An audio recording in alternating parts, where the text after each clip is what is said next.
বিশ্ববাজার সার্বজনীন করার অংশ হিসেবে আসন্ন বাজেটে আমদানি শুল্ক কমানো হচ্ছে। রাজধানীর একটি হোটেলে সকালে বাজেট আলোচনায় একথা জানিয়েছেন অর্থমন্ত্রী। বলেছেন, সম্পদের উপর করারোপ করা হচ্ছে, স্তর তুলে দিয়ে বাড়ানো হচ্ছে তামাকের কর।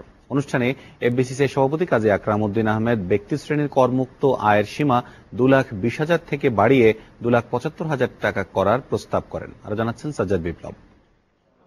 জাতীয় রাজস্ব বোর্ড ও ব্যবসায়ীদের শীর্ষ সংগঠন এফবিসিসিআই এর যৌথ আয়োজনে বাজেট পরামর্শক কমিটির 36তম সভা।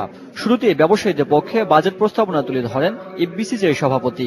জানান, বিনিয়োগকারীর আস্থা আনতে দরকার রাজনৈতিক স্থিতিশীলতা, একই সঙ্গে দরকার একক অঙ্কের সুদ হার।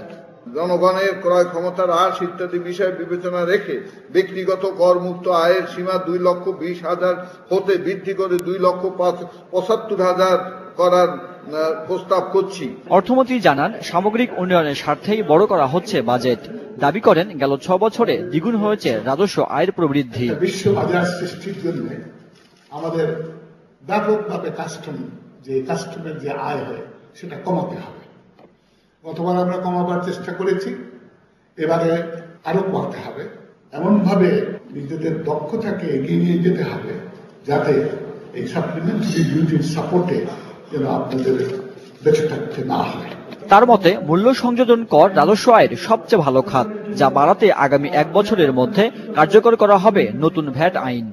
আমরা যে একটা ওয়েলথ ট্যাক্স বলে একটা কালেকশন করি, সেটাকে একটা প্রপার্টি ট্যাক্সে পরিবর্তন করব এবং এটা একটা জাস্ট একটা সাবচার্জ হবে না, যথাযথ ট্যাক্স হবে।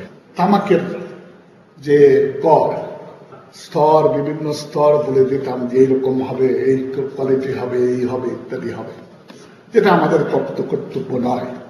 এটা বাজারের ব্যাপার, বাজারের কাছে ছেড়ে দেওয়া উচিত। এছাড়া নিয়মিত করদাতাদের উপর চাপ কমাতে বাজেটে করের হার না বাড়িয়ে করের আওতা বাড়ানোর সুপারিশ করে এফবিসিসিআই।